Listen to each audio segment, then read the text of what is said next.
السلام عليكم ورحمة الله وبركاته. بسم الله الرحمن الرحيم. نحمده ونصلي على رسوله الكريم، أما بعد.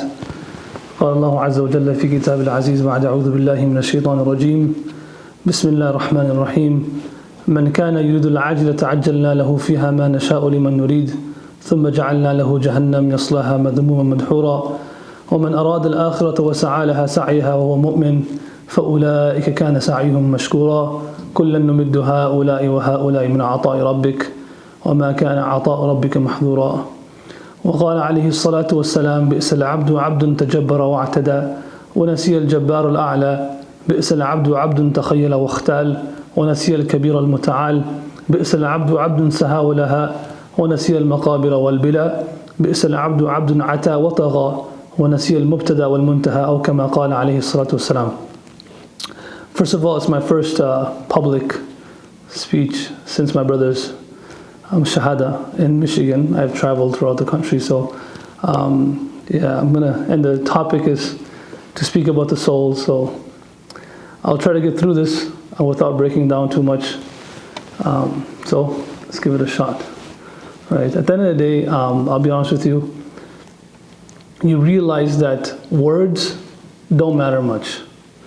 You know, books, they're good, but it's where these words come from. So there are the Prophet ﷺ had some very bitter things to say about great speakers. He says on the Day of Judgment, he said, I saw in Jahannam, there was people, angels, cutting the lips of people. And these scissors were made from fire.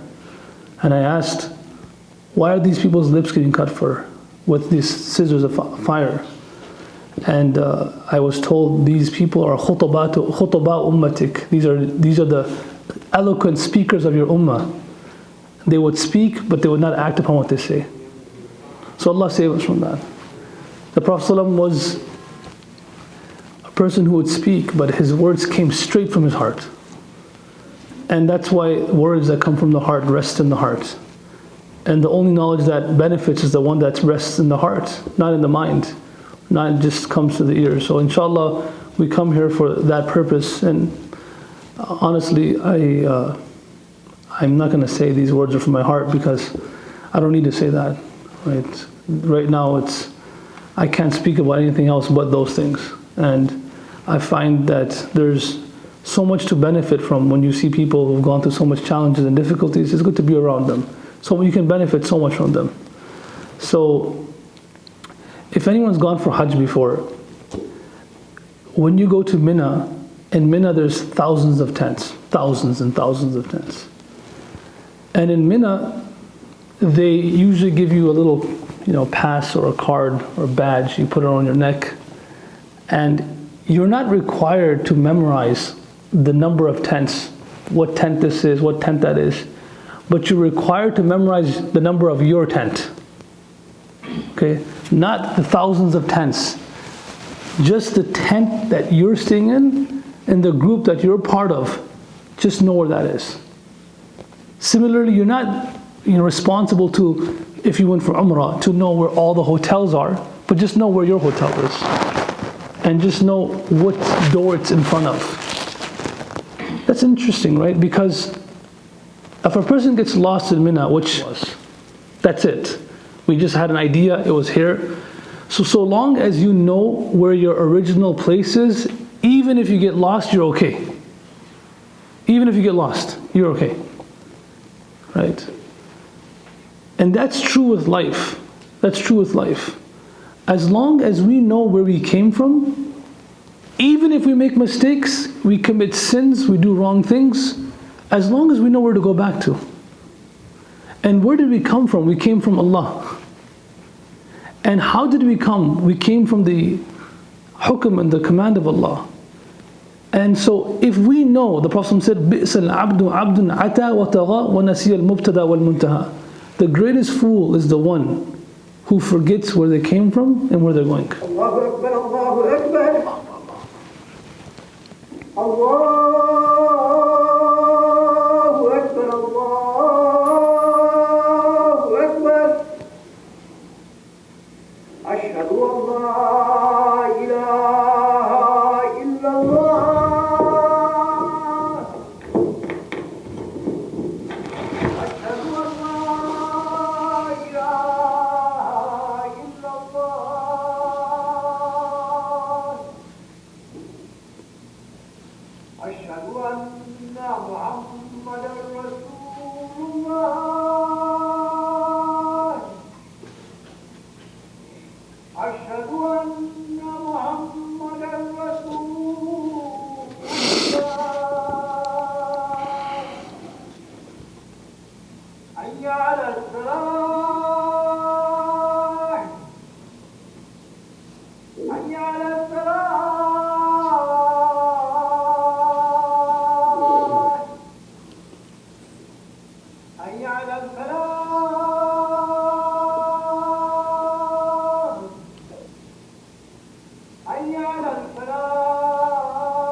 So the Prophet ﷺ, he said that the greatest fool is the one who forgets where they came from and where they're going.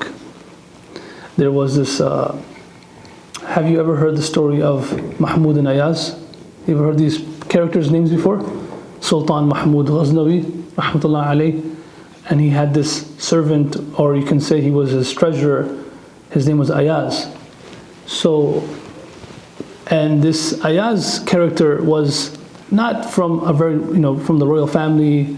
So he was an outsider, and the people from the royal family, they were trying their best. The royal people from the royal family, the ones who were close, they tried their best to climb the ladder, the corporate ladder, to get close to the king. And this dude comes from nowhere. He was just a regular guy, and now he gets very close to the king. So everyone's envious and jealous of this person. So they start to complain about him, and they start to say things like this: "Oh king, this treasure of yours that you have, Ayaz, I'm sure he steals, because this treasure of yours, every single day, he locks his room. So he goes into his room and he locks himself in the room. And in the room, he has a safe which no one can access. And he goes into this room and looks in the safe twice a day. So for sure, there's something suspicious about this. Why would he go into this room, lock himself in this room, his own room, go to the safe twice a day for? Why would he do that for?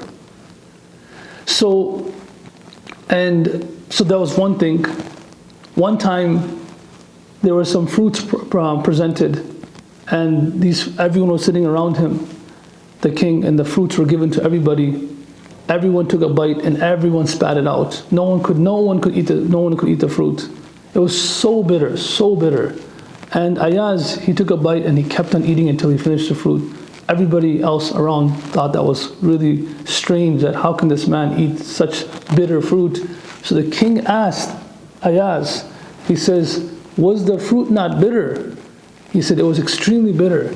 He said, then why didn't you react and spit it out like everybody else spat it out? He says, oh king, you've always fed me sweet fruits. One day you give me bitter fruit. Why would I show lack of gratitude? Why would I express that? Right? You've always given me, sweet fruits. Our elders give these examples, so we can take example from Allah. Allah gave us so much. We're 5 brothers. We lived so long together. We always had a great time. Never fought. Well, He took one of us. Khalas. That's what He wanted. Yeah, we cry. We're in pain. But at the end of the day, no one belongs to us. No one's our personal property. And if Allah, the one who showered us with so much good times and good moments, good memories, if agar kho gaya ek nashe man to kya gham. Iqbal says, if one moment you had of grief and agony, so what's the big deal? This does not allow you to be ungrateful to Allah. This does not allow you to turn away from Allah. Rather, it should push you to get closer to Allah. So you show Allah that, no, Allah, I'm not the one who's going to spit the bitter fruit out. I'm the one who's going to eat that bitter fruit, like Ayaz. So I'm going to wrap this up before Isha, and I'll continue after Isha for a few minutes. So Ayaz was asked then that he was presented in front of everybody, and the king asked him, hey, do you have a safe in your room? And he said, yes. He said, has anyone ever seen this safe? And remember, this is the person who's always touching and accessing all the money. Has anyone ever seen this safe? He says, no, just only me. So no one has a key to it? He said, nobody has a key to it. He said, all right, that's suspicious. Like, you have access to all the money in the treasury, and then you have the safe in your room that no one has access to. What's going on in the safe? So he said, if you really want to know, you can come see it. In this safe, I have 3 things. One are my slippers, second is a pair of clothes, and the third is a topi, a cap. He says, the day I came into this palace, I was wearing that. Torn clothes, like very, very simple slippers, very simple cap on my head. And now I've become part of the royal family, next to you, treated with so much royalty, with luxury, sleeping in these beautiful places, eating this delicate food, amazing, everything is good.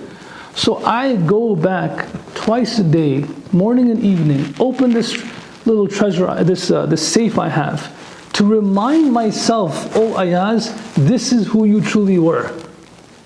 This is who you were. This is your beginning. Don't forget that. Because if you forget that, then you will become arrogant. You will feel entitled. Remind yourself, I remind myself every day by looking at my slippers, oh Ayaz, this is who you were. Be loyal to the king, he gave you everything. Oh Ayaz, these were your clothes. Be loyal to the king, he gave you everything. Today, we need to remind ourselves about where we came from. Allah says, قُتِلَ الْإِنسَانُ مَا أَكْفَرَ مِنْ أَيِّ شَيْءٍ خَلَقَ. How ungrateful is a human being? Does he or she actually forget how their beginning was? How they were non-existent, nothing was there. You were never there. هَلْ أَتَى عَلَى الْإِنسَانِ حِينٌ مِنَ الدَّهْرِ لَمْ يَكُنْ شَيْئًا مَذْكُورًا. Your name was not even mentioned. And then Allah says in the Hadith al-Qudsi, يَا ابْنَ آدَمْ, subhanallah, listen to these words. يَا ابْنَ آدَمْ مَا أَنصَفْتَنِي. O Ibn Adam, O son of Adam, O human being, you did not do justice with me. Imagine Allah saying that to us. خَلَقْتُكَ وَلَمْ تَكُ شَيْئًا. I created you while you were nothing. I did all this for you. Then Allah says in a long Hadith al-Qudsi, He speaks about ثم جعلت النطفة علقة فخلقت العلقة مضغة فخلقت المضغة عظاما فكسرت العظام لحما ثم أنشأتك خلقا آخر فهل يقدر على ذلك غيري. The stages of a child's birth, from just the dirt to a drop to the formation in the womb of the mother, and the skin, the bones, the flesh. Allah explains all this, and then I gave you the soul and I brought you to this world. And now you're this child, this baby. Can anyone in the world do this? Can anyone in the world do this? Brothers and sisters, listen, this is a very, very important aspect in our life. One of my friends, and it's important, when you meet people who go through difficulties, we talk about meeting people who go through difficulties and it helps you, right? But we actually never meet them, we just see them online. A YouTube ad or something, but we never actually sit with them. If you sit with them, it makes your agony, your worries, your concern feel light. It helped me a lot. I traveled and it helped me tremendously. Otherwise, I couldn't get off my bed. I met one of my friends after so long. He's a scholar in LA. When he was young, his father passed away. 2 brothers. When he was young, his father passed away. Then his mother got married again to a person from overseas. He came, the mother was very wealthy. At those days, this was happening a lot. Na'udhu billah. I don't know how they will stand in front of Allah on the Day of Judgment. This man comes, after a few years of getting the paperwork and this and that, he takes all of her money and leaves. And she's still young, she's still in her 30s. She, because of this trauma, she literally becomes, she loses her senses. So she cannot function on her own anymore. She loses mental stability. From that age, she had to be fed. She had to be taken care of because she just lost it. A few years later, like we fast forward 5 years, maybe, his older brother gets shot in an accidental shooting. He was just walking by on the street, someone was going by, and he got shot, got murdered, he passed away. So now it's only him and his mother. He's taking care of his mother all his life. Bichari she could not do anything on her own. Then after so many years of taking care of her, she passes away. Then he finally gets married. He gets married. The day he got married, I was so excited. I went all over New York for his nikah.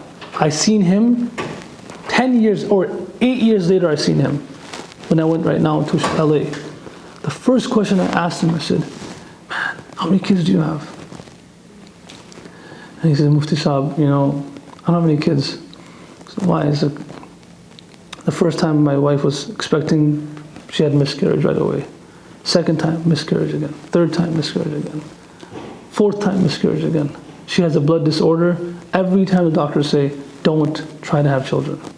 You can die. You can die. And she doesn't listen. And we can't have any more kids. For sure, I'm not going to. And so we're in the process of adopting a child now.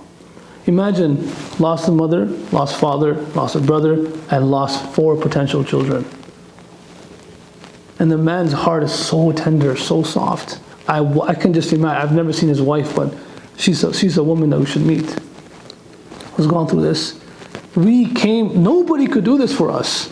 If Allah decided that we were not going to be born, no one's going to give us life. And we were born, Allah says, فَاطَّلَعْتُ عَلَيْكَ فَإِذَا أَنْتَ خَلْقٌ ضَعِيفٌ. Once you were born, when you came to this world, you were such a weak creation. لَيْسَ لَكَ سِنٌّ تَفْلَقْ. You had no teeth. وَلَيْسَ لَكَ يَدٌ تَبْطِشْ. You had hands, but these hands had no strength to grasp. وَلَيْسَ لَكَ رِجْلٌ تَمْشِي. You had feet, but these feet had no strength to walk. وَلَيْسَ لَكَ ضَرْسٌ تَطْحَنْ. You had jaws, but these jaws had no power to chew. Habib, you had nothing. Basically, you were completely dependent. You were nobody. Look at these children, they're born. I have my own personal diary, what a child teaches me. Every time I see a child, I write it down. They teach you so much. Just look at them. My brother's daughter, she's almost 3 months now, 3.5 months. I just pay attention. They get so dependent, so weak, can't do anything on their own. And Allah says, when you were first born, I saw that. So then what I say, أَوْحَيْتُ إِلَى صَدْرِ أُمِّكَ يُدِرُّ لَبَنًا. So then I started the flow of milk in the body of your mother, because you couldn't eat anything else. And that milk was a means of sustenance for you. Right? Allah, this is the entire process that nobody can understand, but it's happening from Allah. It's happening. Right? And after that, Allah says, فَإِذَا اشْتَدَّ عَضُلَكَ وَقَوَّى ظَهْرُكَ بَارَسْتَنِي بِالْمَعَاصِي. He says, then after, from that process, from the beginning, and then slowly you start walking, moving, grasping, driving, doing everything on your own. What did you do? You started challenging me with your sins. أَهَكَذَا جَزَاءُ مَنْ أَحْسَنَ إِلَيْكَ. Is this the way someone should repay someone who did favors upon you? Allah is asking us. We'll stop over here about this baby and this dependent child. This baby, the problem is we don't remember that. If you remember that, please come to me afterwards. I would love to meet you. You're one of a kind, right? We don't remember that. But Allah reminds us, فَلْيَنْظُرِ الْإِنسَانُ مَّا خُلِقَ. Allah reminds us to keep circling back to that point in your life. Look at these children, look at that woman who's pregnant, look at that father who just had that baby, look at that life, look at that moment. And from that you can learn so much. And after Isha, I'm just going to say one thing, which will take 5-10 minutes, but it is one of the most important lessons that I have learned from the life of a baby. And if you learn it, it's good enough. Trust me. I think it's something that I learned from a child that has honestly benefited me in these times more than any book I've read, more than any lecture I've heard, more than any lecture I've given. But this one thing that I learned from a child, that every child has in common, is something that is so powerful that I will leave that message with you after Isha Salah, and then I will ask for permission. Alright, inshallah? Assalamu alaikum.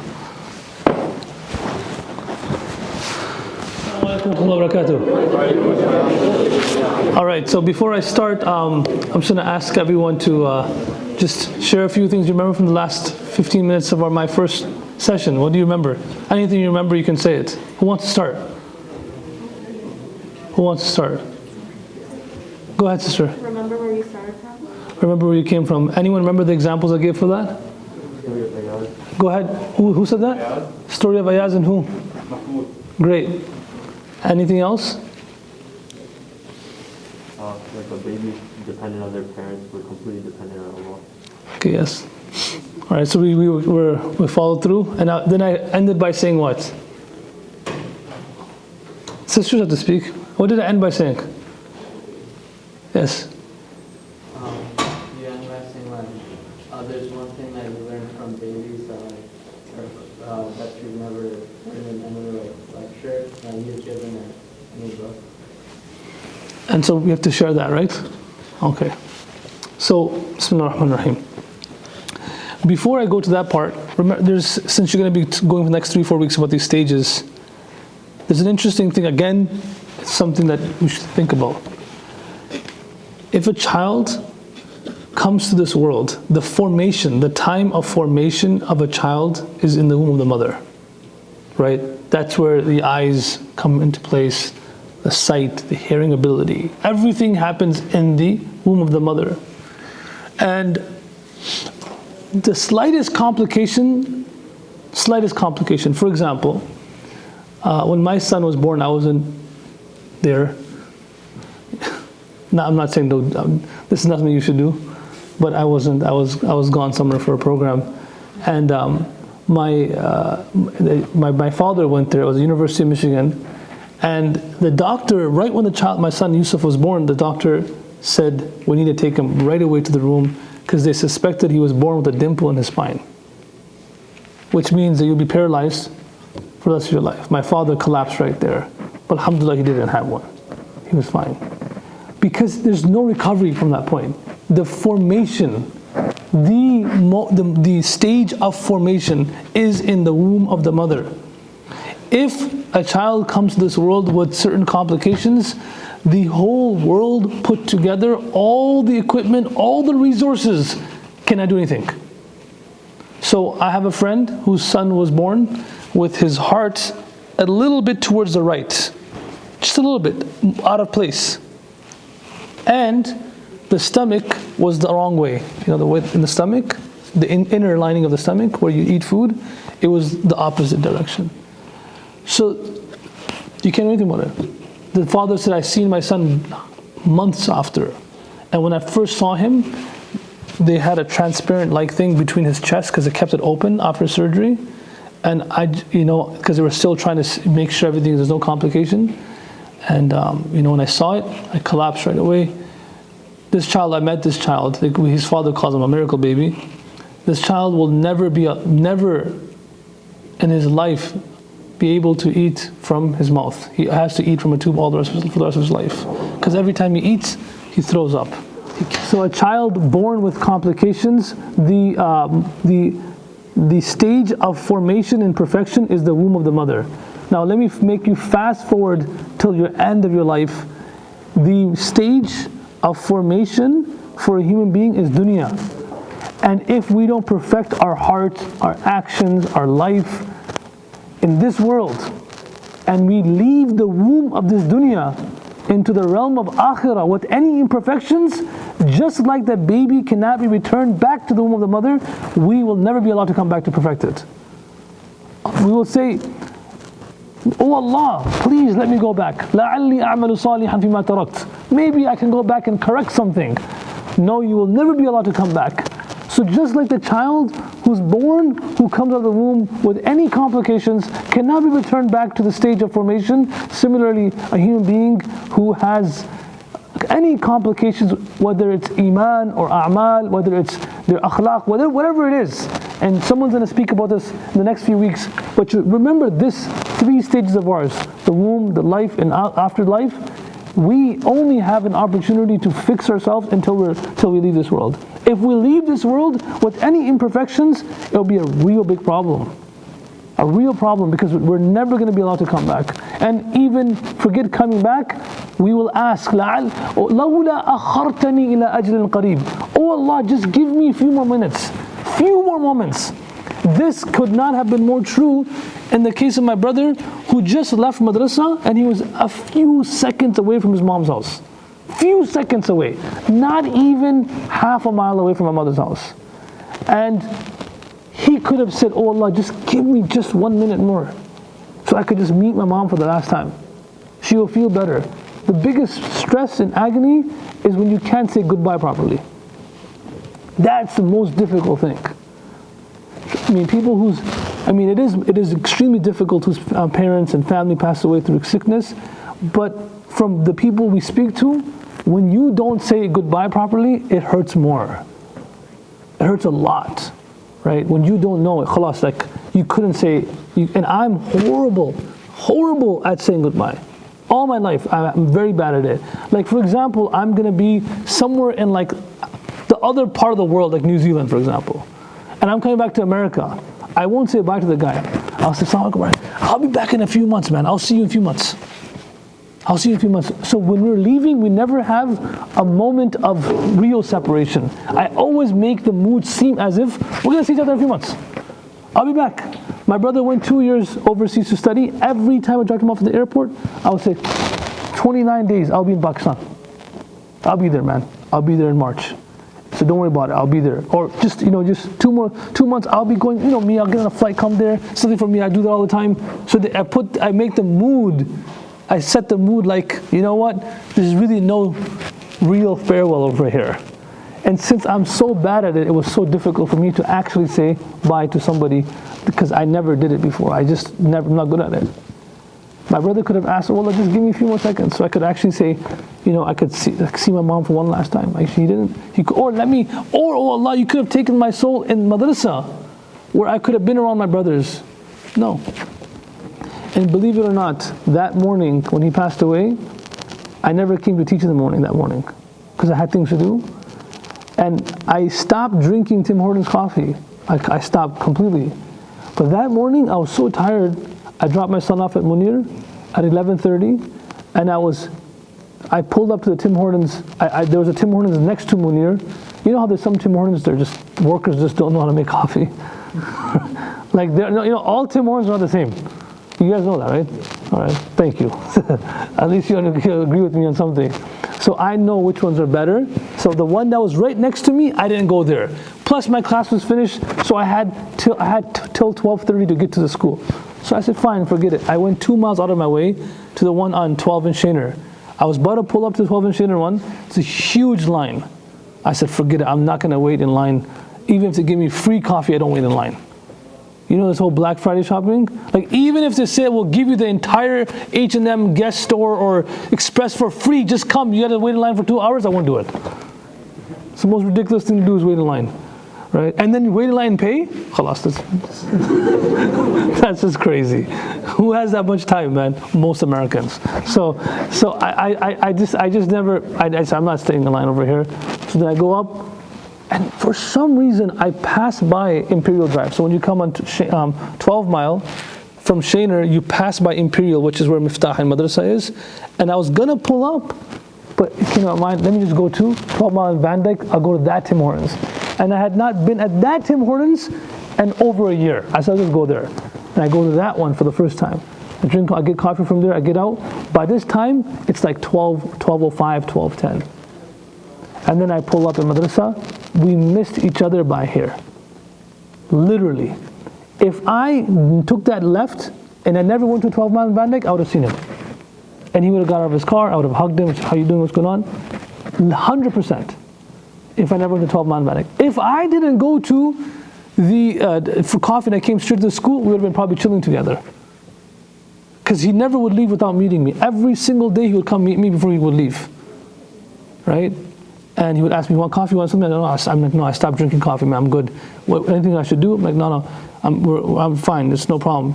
You know the last thing I told him to do is figure out how to make a bonfire pit at the school. You know the last person he called from his phone was a fireplace guy. It's the last person we saw his phone, that's the last person he called on Monday. So we missed each other by a few seconds. That's it. And he literally, the same road I was coming back on, he passed away right there. Right away, right there, he was passed away. And the doctors say, I'm sorry, not the doctors, when my brother Mufti Abdul went to the scene, And that's even worse when you find out that someone passed away, when you go to a random accident and you figure out that's your brother. Random accident, imagine. You saw a random accident and you pull up. What's going on over here? And it was your own brother.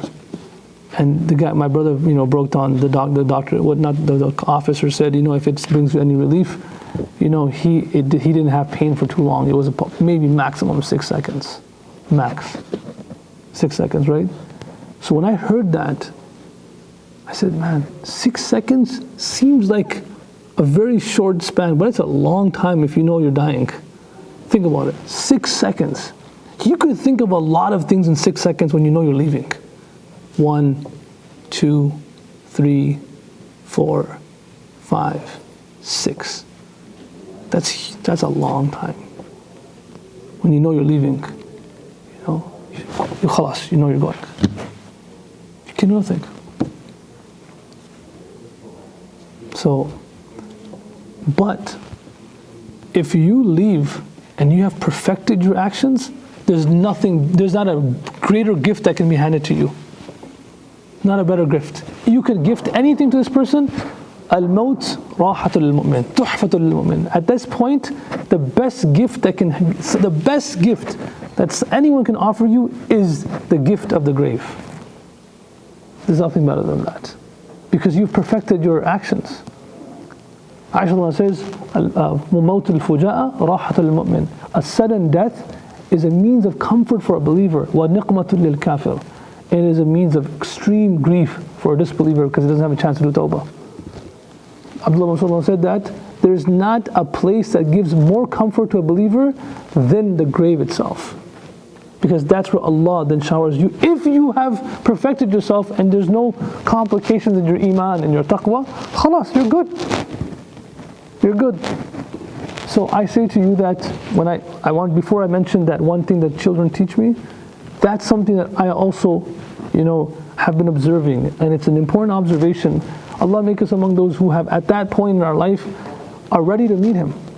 There's no shame in meeting Allah. This is great. We should yearn to meet Allah. I mean, does it make a difference? Yeah, I gave this example recently. It is true that you love like my brother loved us, he loved his mom, loved everyone.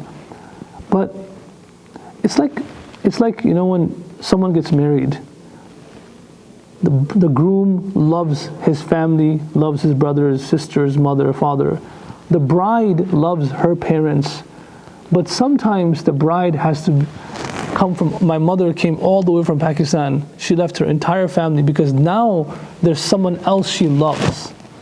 In some cases, there's someone else she loves even more. In some cases, her love now is directed to her husband.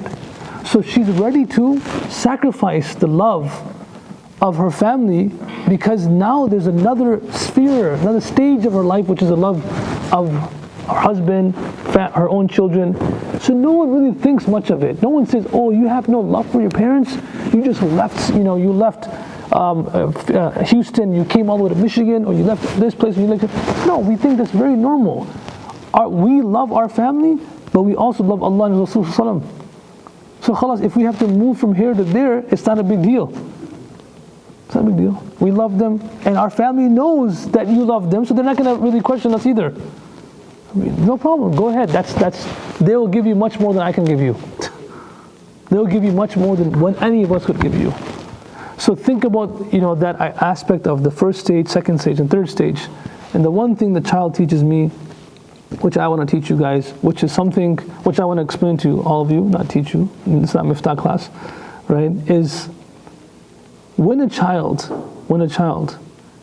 is in need of anything, whether the child wants to be fed, whether the child is feeling constipated, whether the child is feeling annoyed, any emotion the child is feeling, the first expression the child learns before any language, before fa'ala, fa'alu, before any Arabic, sarf, nahwa, anything, the only thing a child knows how to do is what? Right. And that's the first thing physicians look for when the child is born, right? The baby crying. And that's the first gift you get after pain, is crying. tears. And it is the most powerful thing, because the child doesn't know how to speak any language. But wallahi, it's interesting, huh? The mother can decipher between the cry of her child. Oh, my baby's hungry, and the baby's crying. And well, everyone's sitting there, okay, well, maybe it is. Babe, my baby's, the baby is sick, her stomach is hurting. How do you know? He never said that. But just the way the baby cries, the mother, not the parent, not the father. That's just the mother. I don't know anything. Like, all right. All I know is the baby's crying. I do the wrong thing. Baby's crying, the mother can decipher. Because the mother has such love for the child that to tears, the cry of the child, it speaks to the mother in a different way. So our elders say that when the ummah, when we forgot how to cry, that's when the help of Allah stopped. It doesn't require much. It doesn't require much. Allah needs people who can cry in front of Him. That's it. In any moment of your life, if you have seen yourself, look in your own life. If you don't have the cry of that baby, then you don't have anything. Trust me. The most comforting, the most enjoyable moments of your life are when you wipe your tears after 15, 20 minutes of just crying in front of Allah. Today we talk to everybody. Our life is all over the place, all over social media. This happened, that happened, WhatsApp messages. But the conversations with Allah with tears are no longer there. And that's what a child teaches you. When that child cries, the entire house goes upside down. Right? Boom, the grandmother, mother, aunt, everyone's serving that child. When a human being cries in front of Allah, Allah switches up everything in this universe for that child, for that person. Allah does it. I'll say one story, I'll conclude. In the battle of Yarmouk, Khalid bin Walid he took 60 people with him, just to make it quick. 60 people to face an opposition of 60,000. He took 60 people. Abu Ubaidah bin Jarrah was the Amir of this jama'ah, of this battle. And Khalid bin Walid, technically the Amir, who the leader is, decides the people that are going to be with you. But in this setting, Khalid bin Walid asked the Amir, let me decide who will come with me. Imagine you're going to be 60 people shoulder to shoulder against such a big opposition. He says, let me decide which people I want to ride and die with. Let me decide that. Abu Ubaidah bin Jarrah had no problem with that. He said, okay, go ahead, you decide, but let me ask you a question. What qualities are you looking for in these people that you choose? What are you looking for? What is that deciding factor that this person has the honor to stand next to Khalid bin Walid and go forward as the first battalion of Muslims against the Romans? What quality are you looking for? The best, sword fighters, fastest horse riders, people from good lineages, they have the best accuracy in shooting arrows. What are you looking for? You know what he said? And this line right here is a lesson for all of us. He says, أُرِيدُ رِجَالًا لَوْ أَنَّ أَحَدُهُمْ أَقْسَمَ عَلَى اللَّهِ لَأَبَرَّهُ. I am searching for people who have cried so much in front of Allah that their cry is recognized by Allah. Allah recognized their sound of their cry, the tears.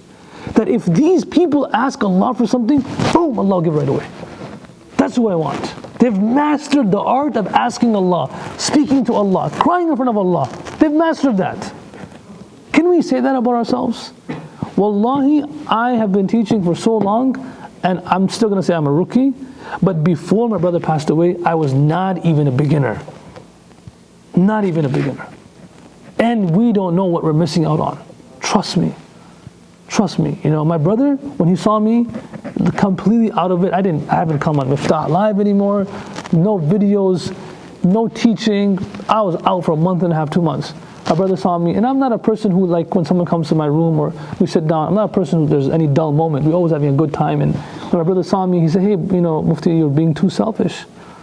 You're being way too selfish. And if someone wants to really hurt my feelings, they call me selfish. I don't like that, because I always aspire to be the most generous one in the room. So when someone says the opposite, it's a real problem. So I said, but no, what are you talking about being selfish? He said, listen, the Prophet ﷺ went through way more than what you're going through. Every year of his life, he buried someone who he loved so dearly. Every year of his life after he became a prophet, there's someone close to him he buried. But yet, he was da'imut tabassum, da'imul bashar. he was always smiling and he was always making sure those around him had a good time. Because he channeled that pain in his heart only for nights, not for people around him. Anytime, the Sahaba say, Wallahi, every single time I saw the Prophet, he smiled at me. Every single time I saw him, he smiled at me. And he used to make us laugh. He used to make us have a good time. And what was going through this man's heart? What was going through his heart, only Allah knows, man. But that pain was then channeled at night when Aisha says, he would come back in bed after his session of tahajjud in front of Allah. And you know, after you play basketball, you know, you have to long race. The aftermath of his crying was such as if a pot was boiling on the stove. Huffing and puffing like this. So we have to start somewhere. And that's what we learn from the baby.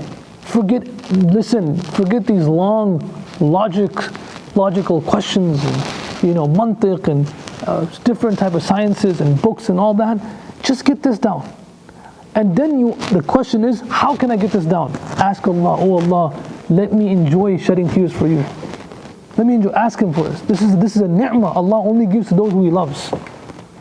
That every time you raise your hands, now you know that you guys are close to me. A lot of you, you know, we know each other from the same city. These are some things I would never even say in a city outside of Michigan.